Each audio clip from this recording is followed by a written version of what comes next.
میری شادی ایک غریب گھرانے میں ہوئی۔ میرا شوہر مجھے تنگ کرنے لگا۔ میرا ایک بیٹا بھی تھا۔ میرا شوہر مجھ پر تشدد بھی کرنے لگا۔ ایک دن میں سبزی لینے باہر گئی۔ ہمارے گھر کے سامنے ہی دکان تھی۔ میں نے سبزی لی تو میرے پاس پیسے کم تھے۔ میں نے دکاندار سے کہا میں پھر پیسے دے جاؤں گی، تو دکاندار کہنے لگا میں آپ کو جانتا نہیں۔ میں نے کہا سامنے میرا گھر ہے، پھر بھی آپ میرا موبائل نمبر لے لیں۔ پھر میں گھر واپس آ گئی۔ جب گھر آئی تو میرا شوہر بھی آیا ہوا تھا۔ کہنے لگا کہاں گئی تھی، اور مجھے مارنے لگا۔ لیکن میں کیا کرتی؟ میرے ماں باپ فوت ہو گئے تھے۔ میں کسی کو جا کر بتاتی؟ میں نے اس کو بہت کہا کہ آپ مجھے طلاق دے دیں، لیکن وہ نہیں مانتا تھا۔ ایک دن مجھے اس سبزی والے کا فون آ گیا، اور اس وقت میں رو رہی تھی۔ وہ پوچھنے لگا کیا ہوا ہے؟ میں نے کہا کچھ بھی نہیں۔ وہ بار بار پوچھنے لگا۔ میں نے کہا میرا شوہر مجھے مارتا ہے۔ کہنے لگا کیا ہوا تھا؟ میں نے کہا بس جب دل کرتا ہے اس کا مجھے مارتا ہے۔ وہ اب میرے سے سبزی کے پیسے بھی نہیں لیتا تھا۔ ہم دونوں سارا دن فون پہ بات کرتے تھے، ایک دوسرے کے دکھ بانٹتے تھے۔ ایک دن میرے شوہر نے میرا موبائل پکڑ لیا اور میں ڈر گئی۔ سوچنے لگی کہ پتہ نہ لگ جائے اس کو، لیکن ایسا کچھ نہیں ہوا تھا۔ ایک دن سبزی والا کہنے لگا کہ آپ اس سے طلاق لے لو اور مجھ سے شادی کرو۔ میں نے کہا وہ نہیں دیتا طلاق۔ وہ کہنے لگا ایک حل ہے میرے پاس۔ میں نے کہا وہ کیا؟ تو کہنے لگا ہم دونوں مل کر اس کو مار دیتے ہیں اور اس کی لاش کہیں پھینک دیں گے۔ میں نے کہا نہیں، ایسا نہیں کریں گے۔ اب میں جب سبزی لینے جاتی تو کتنی دیر اس کے ساتھ کھڑی ہو کر باتیں کرتی رہتی تھی۔ ایک دن میرے شوہر نے مجھے وہاں کھڑا دیکھ لیا، اور جب میں گھر آئی تو اس نے مجھے بہت مارنا شروع کیا۔ اس بار میں نے اس کا ہاتھ پکڑ لیا اور اس کو کہا کہ آپ مجھے طلاق دیں، بس بہت ہو گیا، اب میں مار برداشت نہیں کر سکتی۔ وہ کہنے لگا مجھے پتہ ہے تمہارا اس کے ساتھ کوئی چکر ہے، تم جو مرضی کر لو، میں تم کو طلاق نہیں دوں گا، اسی طرح ہی مارتا رہوں گا۔ میرا بیٹا یہ سب کچھ دیکھتا رہتا تھا اور پوچھا کرتا تھا کہ ماں ابو آپ کو کیوں مارتے ہیں؟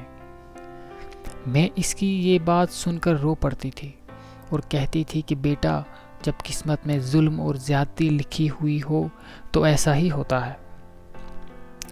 صبح کو پھر اس نے میرے گھر کسی کے ہاتھ سبزی بھیج دی۔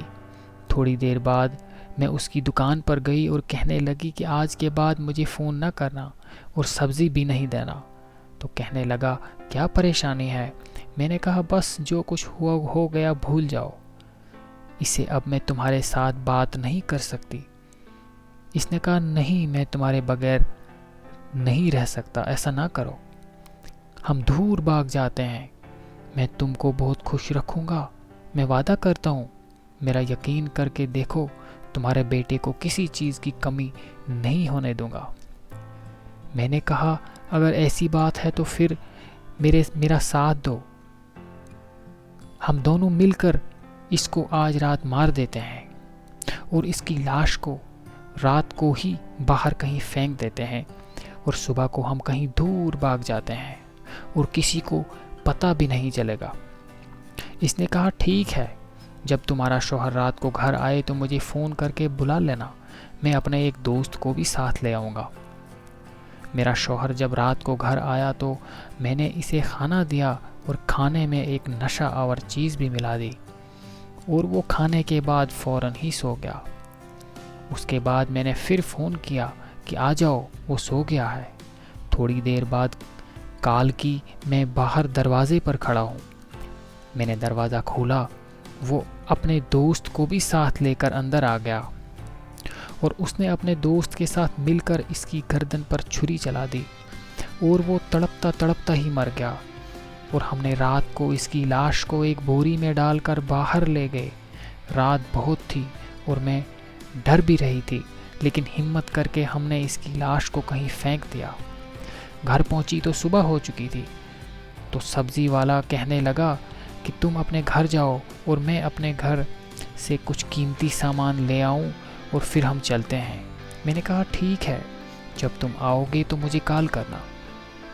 تھوڑی دیر بعد باہر شور ہونے لگا کہ پاس میں ہی ایک لاش پڑی ہے جس کی گردن کسی نے کاٹ دی ہے، لیکن میں یہ سن کر باہر نہیں گئی اور ڈر گئی۔ اتنے میں ہی مجھے ساتھ والی پڑوسن نے بتایا کہ وہ تو آپ کے شوہر کی لاش ہے۔ میں نے کہا نہیں، وہ تو باہر کسی کام سے گئے ہوئے ہیں، ان کی لاش نہیں ہو سکتی۔ اس نے کہا ایک بار دیکھ تو لو۔ پھر بھی میں گئی اور کیا کرتی، ان کو یقین دلانے کے لیے میں چلی گئی۔ میں نے دیکھا تو پولیس نے اس کی لاش کو اسپتال پہنچا دیا تھا۔ میں وہاں پہنچی تو پتہ چلا کہ وہ میرے شوہر ہی تھے اور پولیس نے تفتیش شروع کر دی۔ میں جلدی سے گھر آ کر اس کو فون کیا اور کہا کہ پولیس کو اس کی لاش مل گئی ہے، اب ہم کو یہاں سے چلنا چاہیے۔ اس نے کہا تم فکر نہ کرو، میں آ رہا ہوں۔ تھوڑی دیر بعد اس نے فون کیا کہ میں باہر دروازے پر کھڑا ہوں، آ جاؤ۔ میں نے دروازہ کھولا تو وہ اندر آ گیا اور ساتھ ہی پولیس کو بھی لے آیا اور کہنے لگا کہ یہ ہے وہ غدار جس نے اپنے شوہر کو میرے ہاتھوں سے قتل کروا دیا۔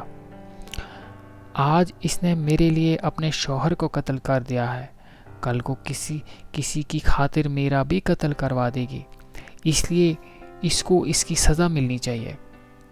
اور آج میں جیل میں عمر قید کی سزا کاٹ رہی ہوں۔ ایک چھوٹی سی غلطی نے میری زندگی تباہ کر دی۔ دوستو، اگر آپ کو یہ کہانی پسند آئی ہو تو پلیز ہمارے چینل کو سبسکرائب کریں۔ ملتے ہیں بہت جلد ایک نئی ویڈیو کے ساتھ، تب تک کے لیے خدا حافظ۔